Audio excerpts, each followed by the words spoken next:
आज Doubtnut app download करें। Doubtnut पर अपने सभी गणित, रसायन विज्ञान, भौतिक विज्ञान और जीव विज्ञान के डाउट्स का करो सफाया। बस प्रश्न की फोटो खींचो, एक ही प्रश्न को क्रॉप करो और तुरंत वीडियो सोल्यूशन पाओ। अभी डाउनलोड करें। प्रश्न में दिया हुआ है कि एक चिकनी क्षैतिज सतह पर r त्रिज्या का एक खोखला गोला स्थित है। इसको शीर्षतम बिंदु पर एक स्पर्शी बल लगाकर खींचा जाता है। गोले द्वारा एक पूर्ण परिक्रमा तय करने में लगे समय में इसके द्वारा तय की गई दूरी ज्ञात कीजिए। जहां एक पूर्ण परिक्रमा करने पर गोले के द्वारा उसके एक परिधीय दूरी चली जाएगी, इस दूरी को हमें ज्ञात करना है। यदि इस स्थिति पर जहां r त्रिज्या के खोखला गोला शीर्षतम बिंदु पर बल के आरेख प्रश्नानुसार एक समतल सतह पर एक गोला जिसकी त्रिज्या r है वह रखी हुई है। रखी हुई स्थिति पर यदि उसके शीर्षतम बिंदु से हम एक बल लगाएं उस पर एक दिशा में उसे घुमाने के लिए या एक स्थान पर ले जाने के लिए, तब बल लगाने पर बल स्पर्शीय रेखीय के रूप में कार्य करेगा। स्पर्श रेखीय बल के कार्य करने पर बल का परिमाण द्वारा वह एक आघूर्ण के आरोपण से वह घूमने लगेगा। जहां यदि हम इसके लिए आरोपित बल जो हमें F दिया हुआ है, इससे एक आघूर्ण उत्पन्न होगा।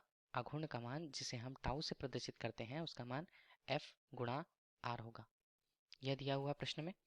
चूंकि हम किसी घूर्णन स्थिति के लिए बल आघूर्ण की तुलना कर पाते हैं उस वस्तु पे उत्पन्न हुए कोणीय त्वरण और उसके जड़त्व आघूर्ण किसी अक्ष के परितः जड़त्व आघूर्ण से इसे दर्शाया जाता है। जहाँ टाउ बराबर अल्फा गुणा आई से हम मान को प्रस्तुत कर सकते हैं और प्रस्तुत प्रश्न के अनुसार बल और उसकी निश्चित दिशा पर लगा हुआ हम इसे मान सकते हैं।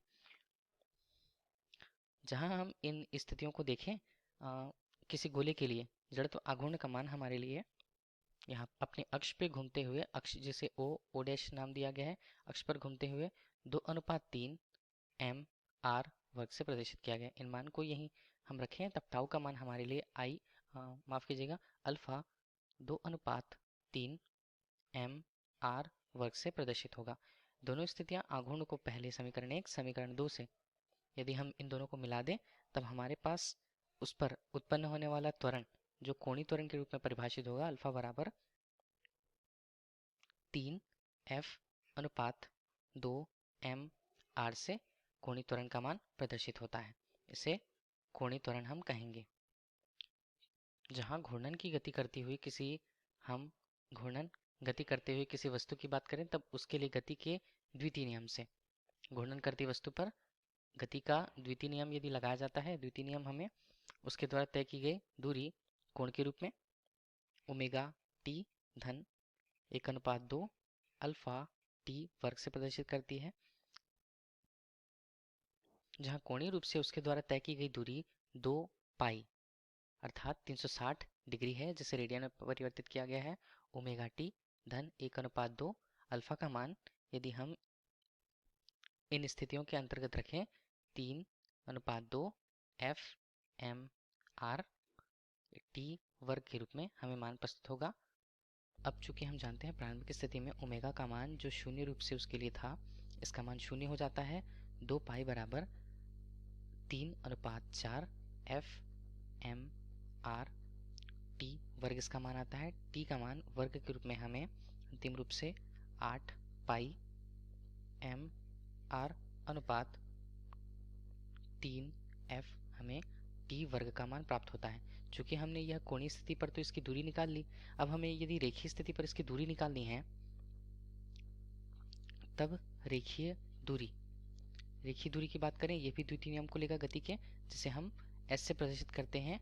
इसका मान हमारे लिए ut होता, ut धन 1:2 a t वर्ग। चूंकि यह भी मान शून्य के रूप में है, दिए गए दूरी को यदि हम d से ही प्रदर्शित करें तब इसका मान 1:2, जहां a जो रेखीय त्वरण को बताता है, न्यूटन की गति के द्वितीय नियम से इसे F/m हम लिख सकते हैं, और t वर्ग का मान जो हमें 8 पाई m r अनुपात 3 f दिया हुआ है। f और f के मान m और m के मान हटते हैं, तब चली गई दूरी हमारे लिए 4 पाई r अनुपात 3 प्राप्त होता है। यही प्रश्न में पूछा गया था कि इस स्थिति में वस्तु द्वारा चली गई रेखीय दूरी क्या होगी, उसका मान 4 पाई अनुपात r होगा। धन्यवाद। कक्षा 6 से 12वीं से लेकर नीट, IIT, JEE वो एडवांस के लेवल तक 1 करोड़ से ज्यादा छात्रों का भरोसा। आज ही डाउनलोड करें डाउटनेट ऐप या व्हाट्सएप करें अपने सारे डाउट्स 8400 400 400 पर।